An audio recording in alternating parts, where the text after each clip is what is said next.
Ibolo nefo. Ogamala Ibolo nefo. Iya tala kaka nasi bome ae. Ya tala mama nasi bome ae. Akene me mama juba kono. Ibolo gaba. Ibolo ge na. Oke samenge. Ibolo nefo.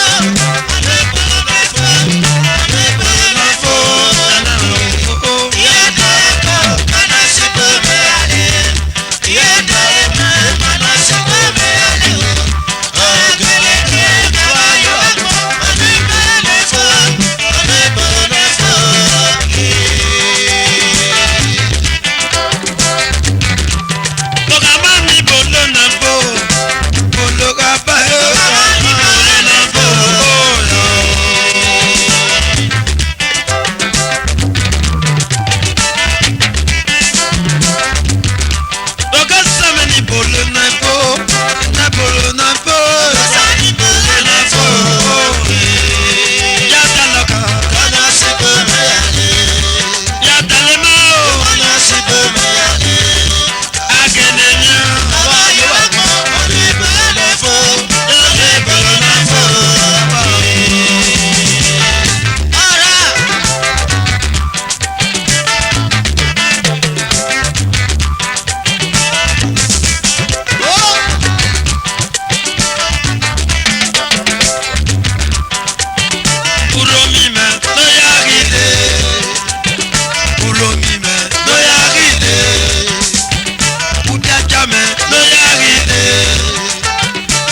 Ande me kwami baba. Ande me kwami baba. Ande me kwami baba. Ande me kama no maba.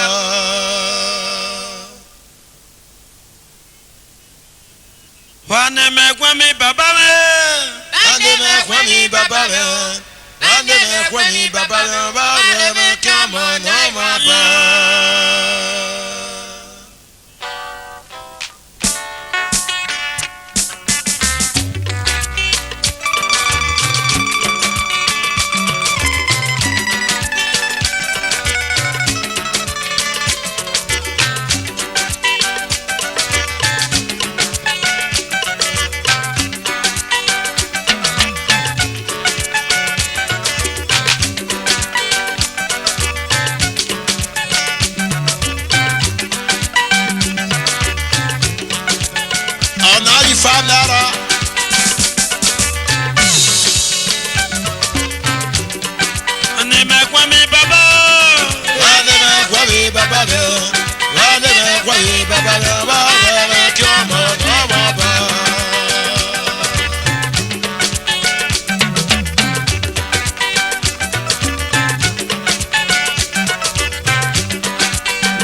Social Club of Nigeria. President Okagbe Eboyimi. President Ibolo Mo. Amaluka Social Club. After the Mamo. After the Tula Mebo. Lawrence Ibolo Mo. Lawrence Ibolo Mo. Jawagali Kwemi Omono.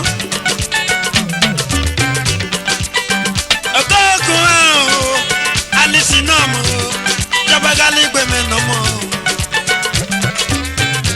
Montetula no more. Chairman of committee, Jabagali Gweme mono. Brate enombo, anobo after the man, and live with my mother. Bedroom of the house, and live with me, and live with my mother. And your son, no more, na riba buja, and your son, no more. And your son, no more.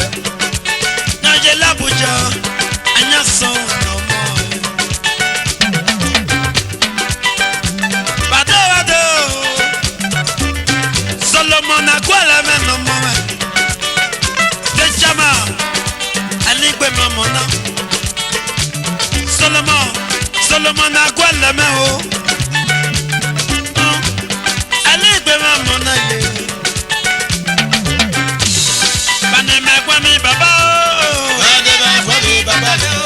Bane me kwa mi baba o. Baba.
Go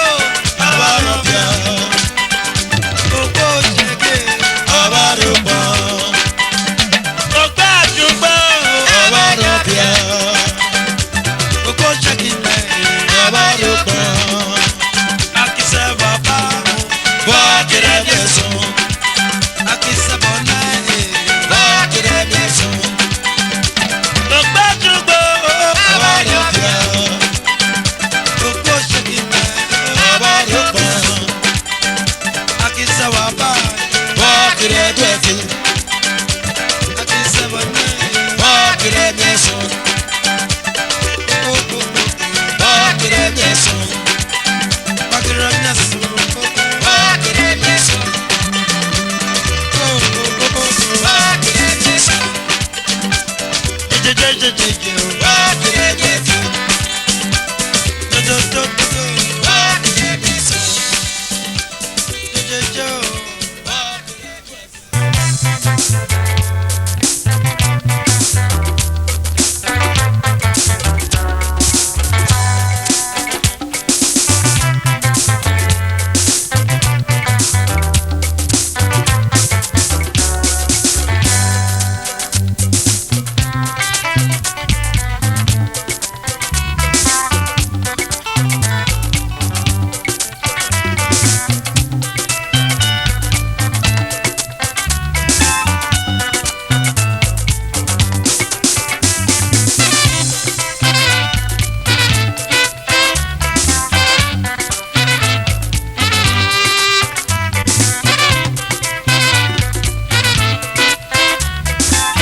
Batanya. Enosi Baba. Oba. Oh. Wameye. Oh.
motor park.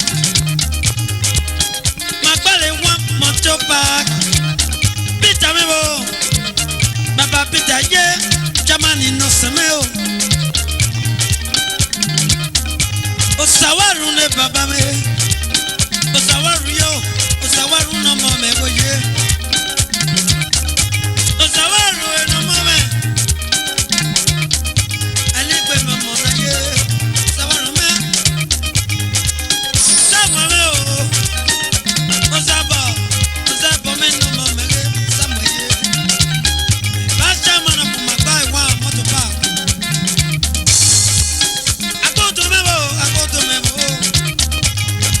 me no mo me ge. Akoto ye. Meji ba ko ma ba tege nege.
no mi me. Yasi me ne baba me di yasi me no mo. Chief ita logo me bo. Officer na dai. Ele ko me mo na on tata yasi me no mo. Tabo me bo. Tabo no mi me. Mane ka mo na ye. Meji ba ko ma ba tegene. Ma ba tegene.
Arunuta noje, meju walwe mi boje, noje alwe mi baba, no baga lwe mi bosa no brao, no menda o, no baga lwe mi bosa no brane, no menda o Aruta Aruta meju walwe mi boje, Chifosula, noje alwe mi baba, no baga lwe mi bosa no brao, no menda o Chifosula.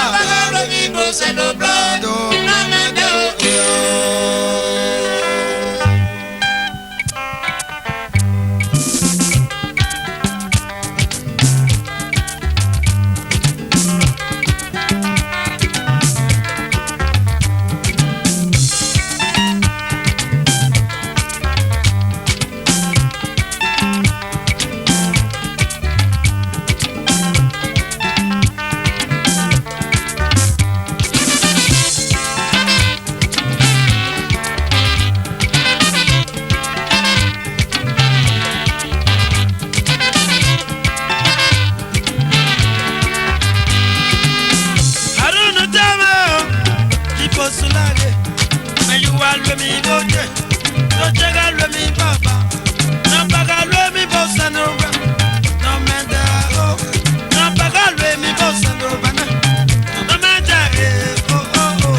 difference. Baba Joe that difference yo. Anigbe memona. Jifasula jimenjo twa. Meti Joe. Joe kono mi megoye. Una bayo. Anigbe memona galemu memona moye. Jifasula jimenjo twa. Kabati mebo. Jifasula jimenjo twa. Wado, adoru mento no mi mege. Kabati medimento twa. Allo mi boje chifosula. Allo mi baba o. Allo mi boje urunuta. Allo mi baba. Arunuta. Allo mi bosa do blage o. Nene. Allo mi bosa. Arunuta ge o.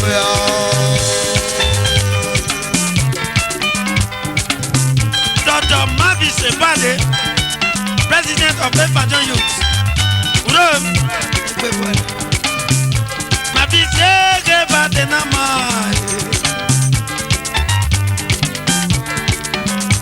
Yawa jotu ikoko me.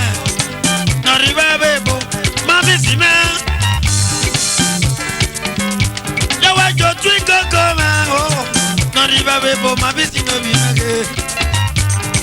If Koko. Noriba bebo. Yabagali kwe mamona. Allo mi boje koko me. Allo mi baba o.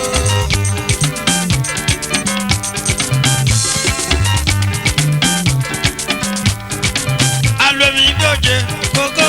Allo mi baba. Noriba bebo. Allo mi bosa do blage. Namada o. Allo mi bosa do blage. Namada o. Sylvester Mebo. Equalite. Sylvester Bono mi equalite. Galikwe mamona je o. Dr. Sylvester Mebo. Equalite. Ayi Mebo. Okalame no mi meto. Okalame no mo mege. Okalame no mi meto. Galikwe mamona ge. Noriba koma. Okala.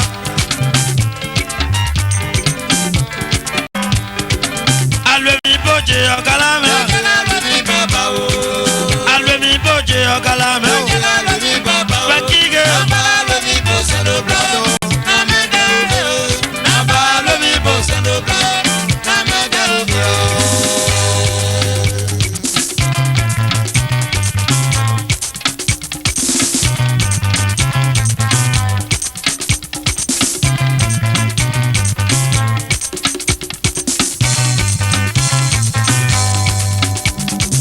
Alwe mi boje.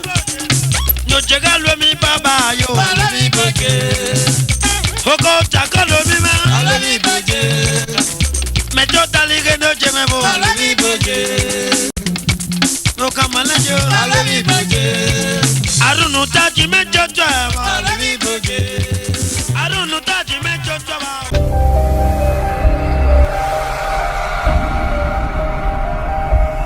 Technics Audio, certainly the king of old school music.